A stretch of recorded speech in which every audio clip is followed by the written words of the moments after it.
100 वर्ष, एक विचार, एक उद्देश्य और अखंड समर्पण। राष्ट्रीय स्वयंसेवक संघ की यह शतकीय यात्रा केवल एक संगठन की नहीं, बल्कि राष्ट्र पुनर्निर्माण की अद्वितीय गाथा है।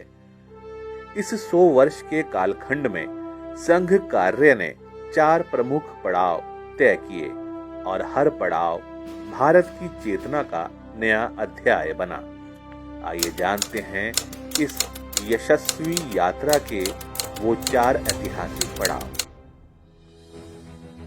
प्रथम पड़ाव आरंभ होता है स्थापना से स्वाधीनता तक। वर्ष 1925, नागपुर। एक छोटी सी बैठक पर एक विराट संकल्प। डॉक्टर हेडगेवार जी रखते हैं राष्ट्रीय स्वयंसेवक संघ की नींव। उनके जीवन काल में ही संघ कार्य देशव्यापी हो गया, देश के कोने कोने तक पहुंचने लगा। फिर 1940 में उनका आकस्मिक निधन हुआ और नेतृत्व संभाला श्री गुरुजी गोलवलकर जी ने। फिर आया वर्ष 1947। देश स्वाधीन तो हुआ, लेकिन इसके साथ ही दुर्भाग्यपूर्ण रूप से देश विभाजन की दुर्घटना भी हुई।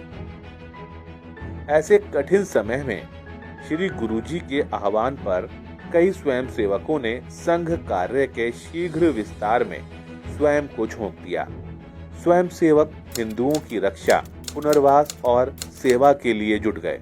संगठन का उद्देश्य स्पष्ट था, राष्ट्र और समाज के हितों की रक्षा।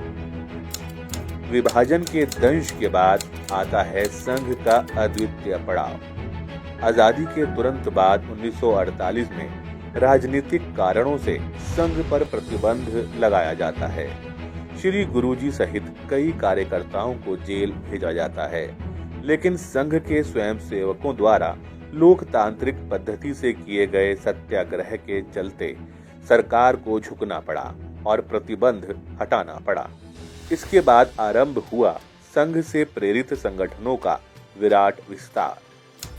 शिक्षा, राजनीति, मजदूर, वनवासी, छात्र, किसान, अधिवक्ता, वैज्ञानिक, कला जैसे 32 से भी अधिक क्षेत्रों में संघ की प्रेरणा से अनेक संगठन समाज में सक्रिय हुए, जो आज भी राष्ट्र निर्माण में अपना योगदान दे रहे हैं।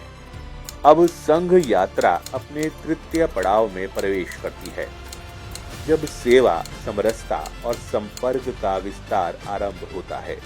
वर्ष 1989, डॉक्टर हेडगेवार जन्मशती। डॉक्टर जी की जन्मशती वर्ष से आरंभ हुआ तीसरा पड़ाव।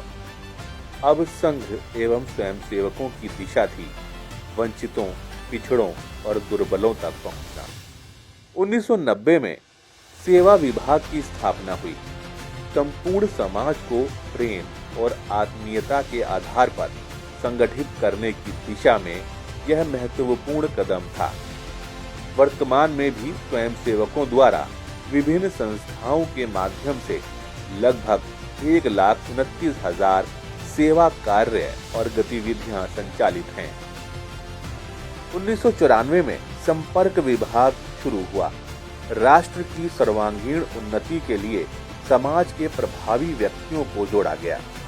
धर्म जागरण, मतांतरण से रक्षा और घर वापसी मार्ग सरल बनाने का कार्य आरंभ हुआ। सामाजिक समरसता, समानता, सबको समान अवसर व सम्मान मिले, इसके लिए प्रयास शुरू हुए। ग्राम विकास, गांव का सर्वांगीण विकास करेंगे, यह संकल्प लेकर कार्य प्रारंभ हुआ। गौ संवर्धन, गौ आधारित जैविक अर्थव्यवस्था को बढ़ावा देने हेतु व्यापक कार्यक्रम चलाए गए और देश भर में हजारों गौशालाएं स्थापित हुईं। यह पड़ाव था संपूर्ण समाज को प्रेम और सेवा से जोड़ने का संकल्प। अपने इसी संकल्प को लेकर संघ की यात्रा चतुर्थ पड़ाव यानी वर्तमान से नए क्षितिज की ओर बढ़ रही है। अब संघ कार्य केवल शाखा तक सीमित नहीं है, संपूर्ण हिंदू समाज ही संघ का कार्य क्षेत्र है। जैसा डॉक्टर हेडगेवार ने कहा था, हर स्वयंसेवक अब अपनी रुचि और क्षमता के अनुसार 32 से अधिक क्षेत्रों में सेवा, संपर्क, प्रचार, धर्म जागरण, पर्यावरण, कुटुंब प्रबोधन, समरसता, ग्राम विकास में कार्य कर रहा है। आज संघ की प्रेरणा से समाज का जन जन राष्ट्र निर्माण में अपना योगदान दे रहा है। 100 वर्षों की यह यात्रा सिर्फ संगठन की नहीं, बल्कि भारत माता की सेवा में लगे अनगिनत समर्पित स्वप्न दृष्टाओं की गाथा है और इस विचार की मशाल लेकर लाखों स्वयंसेवक भारत को एक वैभव संपन्न राष्ट्र बनाने के लिए प्रतिबद्ध है। आइए हम भी इस यज्ञ में आहुति दें और राष्ट्र निर्माण की इस पवित्र साधना के साधक बनें।